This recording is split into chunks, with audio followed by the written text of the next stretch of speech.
کے لیے ہیں جو تفکر کرتی ہیں۔ 750 آیات، 750 آیات قرآن کی اللہ نے مظاہر فطرت پہ نازل فرمائی، اور ساتھ فرمایا کہ انسان تم غور کیوں نہیں کرتے۔ نمبر 8 جو 8واں احسان کیا مختلف تہذیبوں پر وہ یہ ہے کہ اللہ رب العالمین نے فرمایا کہ اس پوری امت کو میں رب العزت نے انبیاء کی نیابت کا شرف عطا فرمایا۔ کنتم خیر امہ اخرجت للناس تأمرون بالمعروف وتنہون عن المنکر۔ صحابہ کرام رضوان اللہ تعالیٰ علیہ مجمع، آج یہ یورپ سے کئی نوجوان آتے ہیں تو وہ مجھے بتاتے ہیں کہ جناب فلاں ملک میں فلاں صحابی کا مزار ہے، تو بھلا وہ کیوں گئے تھے؟ ڈنکی لگا کے، جیسے ہمارا نوجوان جا رہا ہے؟ نہیں، وہ ایک ہاتھ میں قرآن ہوتا تھا، ایک ہاتھ میں تلوار ہوتی تھی۔ وہ دین کی تبلیغ کے لیے، خدمت کے لیے گئے تھے، اور وہاں خدمت دین کی اور امر بالمعروف و نہی عن المنکر سر انجام دیا۔ اس لیے یورپ کے مختلف علاقوں میں آپ کو صحابہ کرام رضوان اللہ تعالیٰ علیہ مجمعین کے مزارات نظر آئیں گے۔ میں بڑی جلدی بیان کر رہا ہوں۔ نامہ اثر جو ڈالا وہ یہ ہے کہ اللہ رب العالمین نے اسلام کو عقیدہ وحدت عطا کیا، یعنی ہماری جو ایمان کی جو بنیاد ہے نا، میں آخری جملے بول رہا ہوں آپ کی خدمت میں، ایمان کی بنیاد جس فاؤنڈیشن پہ ہے وہ جو اسلام نے مہیا کی وہ سب مذہب کے نزدیک مسلم ہے۔ وہ کون سی ہے بھلا؟ آمنت باللہ وملائکتہ وکتبہ ورسلہ والیوم الآخر والقدر خیرہ وشرہ من اللہ تعالی والبعث بعد الموت۔ اب یہ ایمان کی صفتیں ہیں۔ اب یہودی بھی اللہ کا تصور رکھتے ہیں، عیسائی بھی رب کا تصور رکھتے ہیں، تو اسلام نے جو بنیاد دی وہ ہے کہ جس میں سارے غور کر سکتے ہیں۔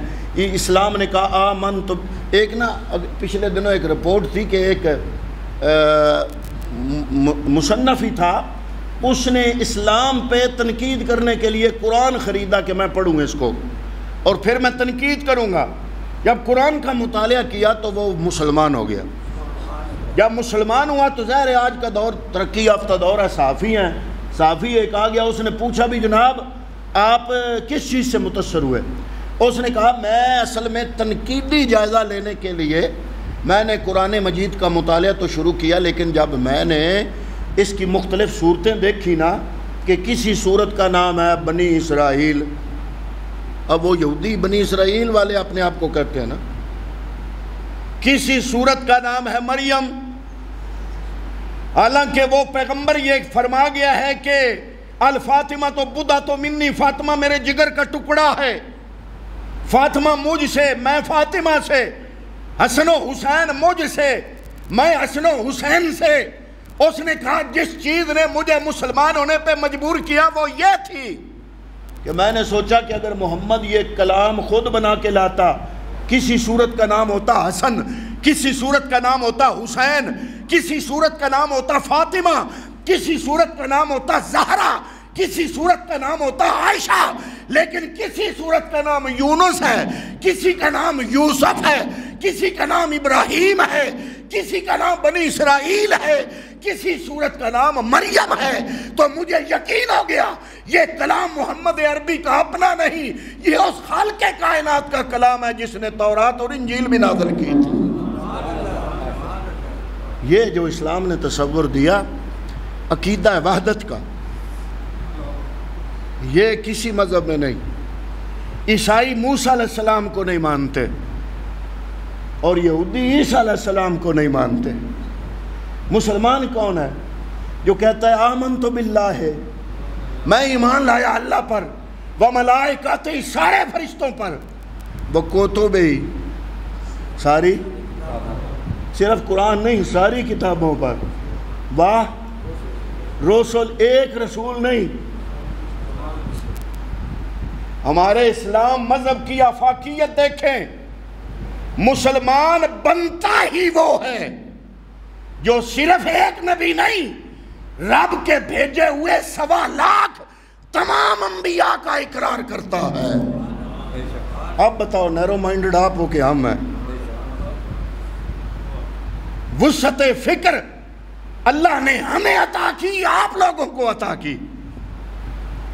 تو حضرات محترم، اسلام کا جو 10واں احسان ہے وہ تہذیبی وحدت ہے۔ آخری بات کر رہا ہوں،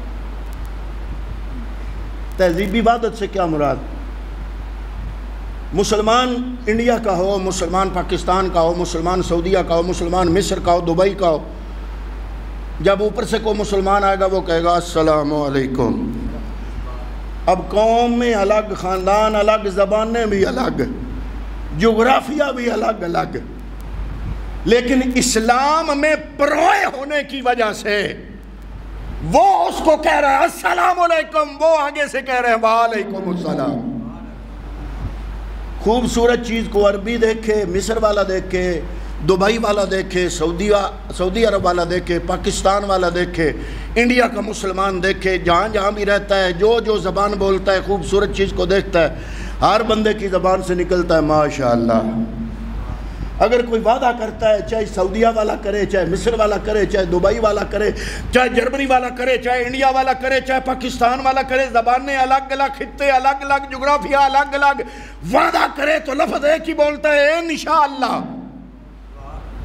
اگر نام دیکھو تو ناموں میں مماثلت ہے، چاہے وہ مصر کا رہنے والا ہے، چاہے دبئی کا رہنے والا ہے، چاہے الجزائر کا رہنے والا ہے، چاہے سعودیہ کا رہنے والا ہے مسلمان، تو یا محمد ہوگا، یا محمد ہوگا، یا احمد ہوگا، یا عبداللہ ہوگا، یا عبد الغفار ہوگا، یا انس ہوگا، یا اویس ہوگا، یا یونس ہوگا، یا عیسیٰ ہوگا، یا موسیٰ ہوگا، یا زکریا ہوگا، یا مریم ہوگی، یا عائشہ ہوگی، یا فاطمہ ہوگی، یا زہرا ہوگی۔ یعنی یہ نام بھی ہمیں اسلام نے تہذیبی وحدت میں پرونے کے لیے ہمیں یہ ساری تہذیبیں سکھا دی۔ تو حضرات محترم، اگر کوئی بھی مسلمان کوئی کام شروع کرے گا تو کرے گا بسم اللہ الرحمن الرحیم۔ یہ تہذیبی وحدت ہے جو اسلام نے مختلف تہذیبوں پر صرف اثرات نہیں، اپنے احسانات مرتب فرمائے۔ تو پتہ چلا کہ اس وقت اگر روئے زمین پر کوئی آفاقی مذہب خدا کا دیا ہوا ہے تو وہ ایک ہے جس کا نام اسلام ہے۔ ان الدین عند اللہ الاسلام، اللہ کے ہاں جو دین ہے وہ صرف اسلام ہے۔ دعا کرتے ہیں کہ اللہ تعالیٰ ان لفظوں کا صدقہ اس مرحوم کی بخشش اور مغفرت فرمائے، اور اللہ رب العالمین جو لواحقین ہیں ان کو صبر کرنے کی توفیق اور صبر پہ عظیم اجر عطا فرمائے۔ میری اور